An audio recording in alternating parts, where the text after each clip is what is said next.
Hey everybody, it's Alex. Welcome back for another edition of Old Man Badly.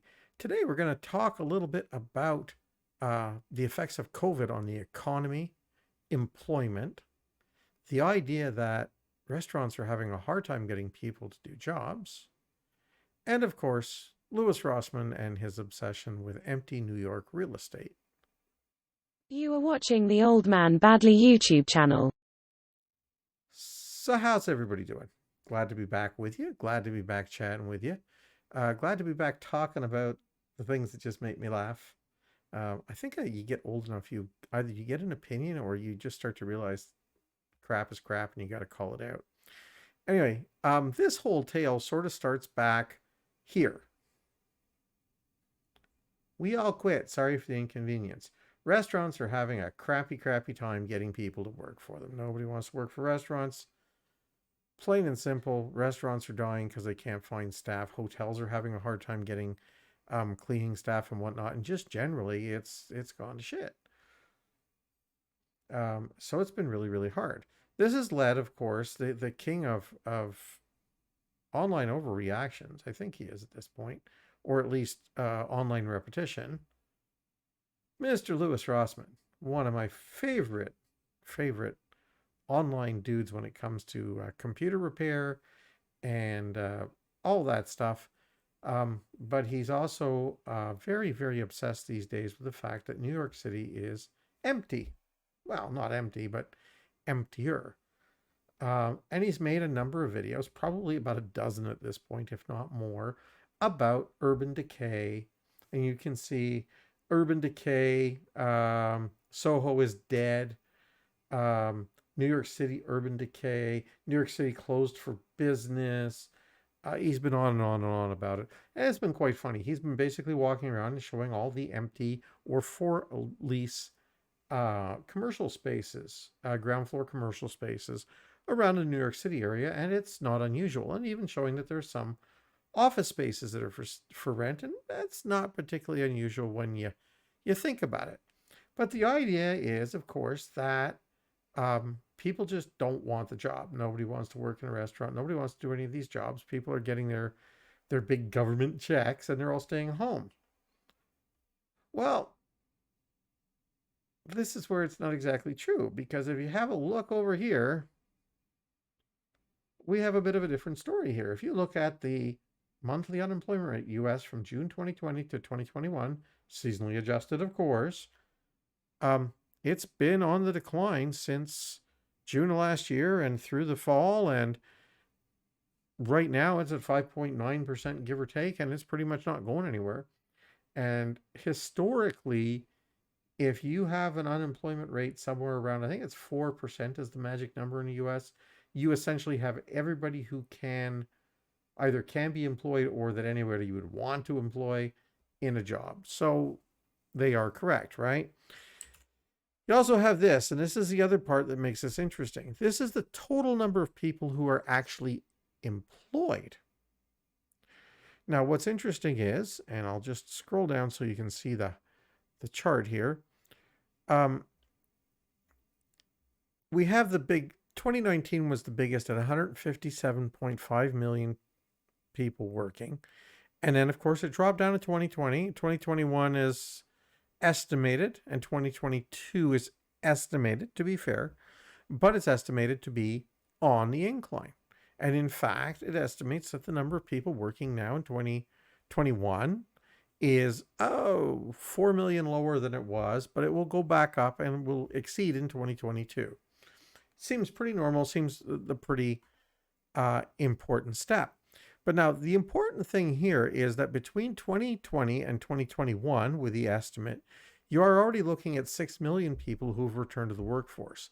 And when we match it up with the unemployment numbers, it seems like a pretty good bet that compared to last year, 11.1% unemployment, and this year at 5.9% unemployment, that we in fact pretty much have a situation where people are going back to work. So the question is, why this? Why is this going on? Why are we seeing this? Well, I have a theory, and it's a discuss amongst yourself theory, but get in the comments and let me know what you think. My theory is this. What's happened is when COVID hit, a lot of people lost their jobs. Okay. A lot of people moved away from the big cities in a lot of cases, or lost jobs in the big city and weren't going there. And as a result, you have a knock on effect that little shops and stuff closed. Restaurants got really screwed around with the COVID regulations and restrictions. A lot of them closed. And basically, just a lot of everything stopped being. Right. And what's happened is during that time frame, everybody still had to live, and everybody still had to pay their bills, and everybody still had to kind of figure out a way to make it go. And what's happened is people have found better jobs, or at least different jobs.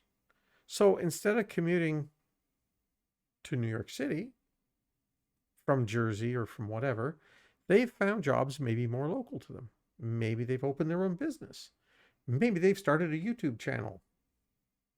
Who could think that? Or maybe they've just found some other form of employment that suits them better and they're happier doing, and they have no reason to return to New York. Now, there's the other thing too, and this is very important for almost every big city, which is if the core of your city's business is people coming to offices, then the COVID restrictions in reality haven't stopped for you because many companies are working on work from home, 3 days, 2 days, occasional only meetings, Zoom meetings, lots of different ways of doing things. The other thing is because of travel restrictions and because people are not super comfortable traveling, a lot of people now are not traveling.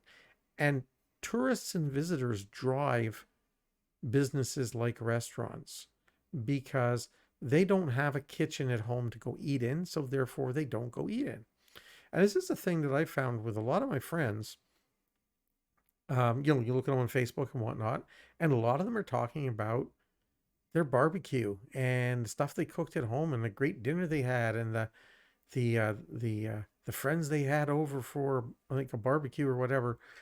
They seem to be doing things more at home and away from restaurants and away from big public situations and more in private situations.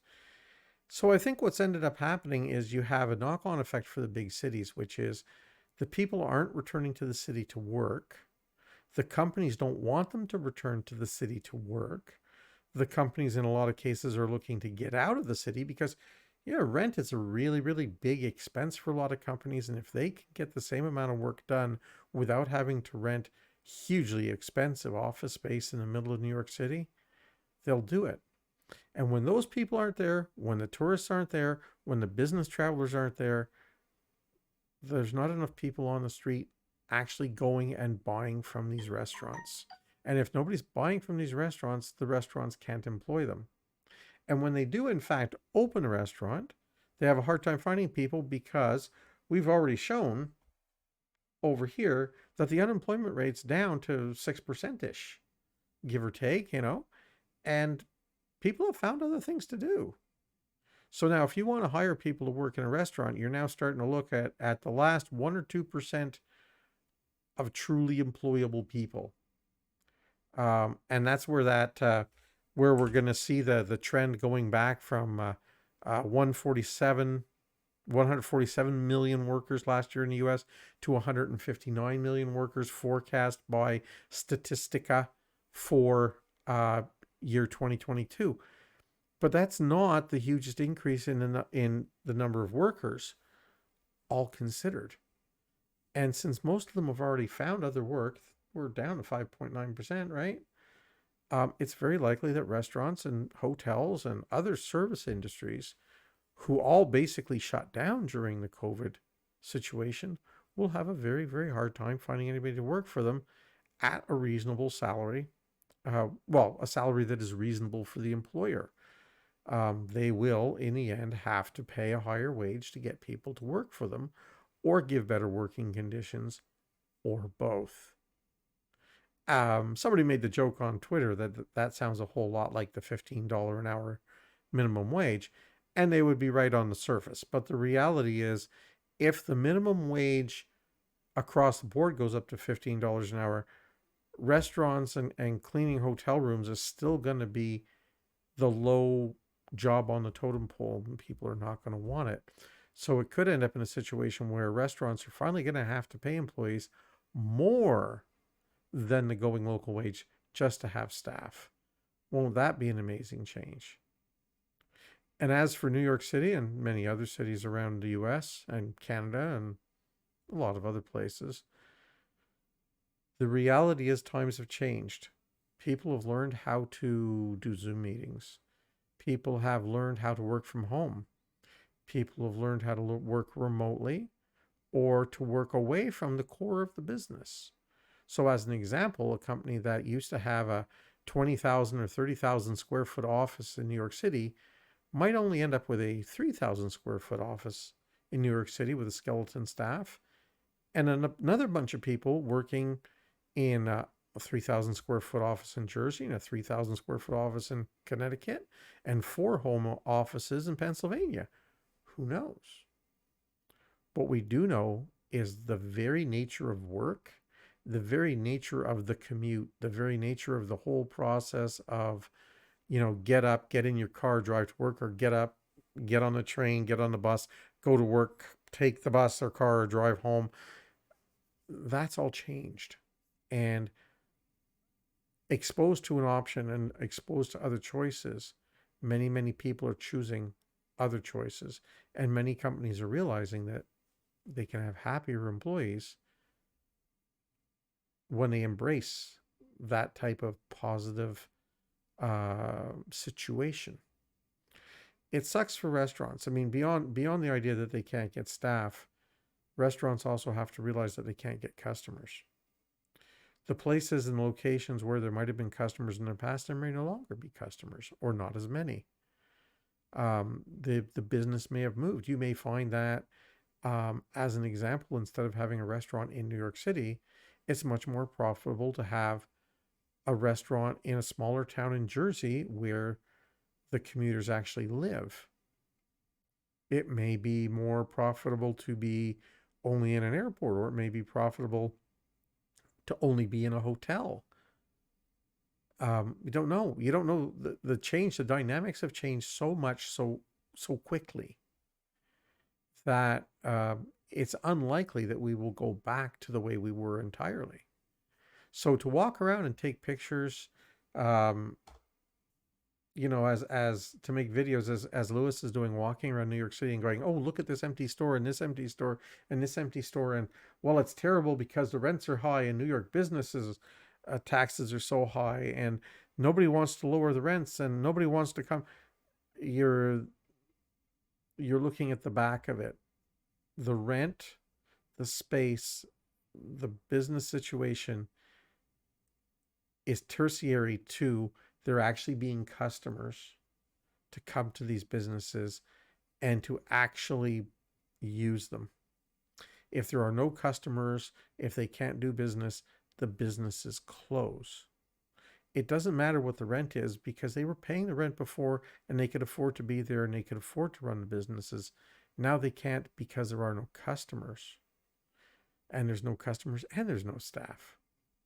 So looking at the empty real estate and going, they should just lower the rent, doesn't fix the problem because the cost of rent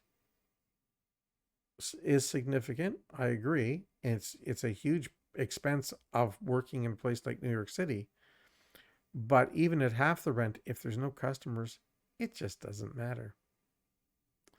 Anyway, I'd love to hear your comments on it. Thanks for watching. Don't forget to like, share, subscribe, and all those other things. Give a thumbs up down there, ring the bell, ding the dong, all those things. Especially the thumbs up. And tell your friends because it helps the channel grow. It helps me feel better. It makes me smile. So thanks very much for watching, and we'll catch you on the next one.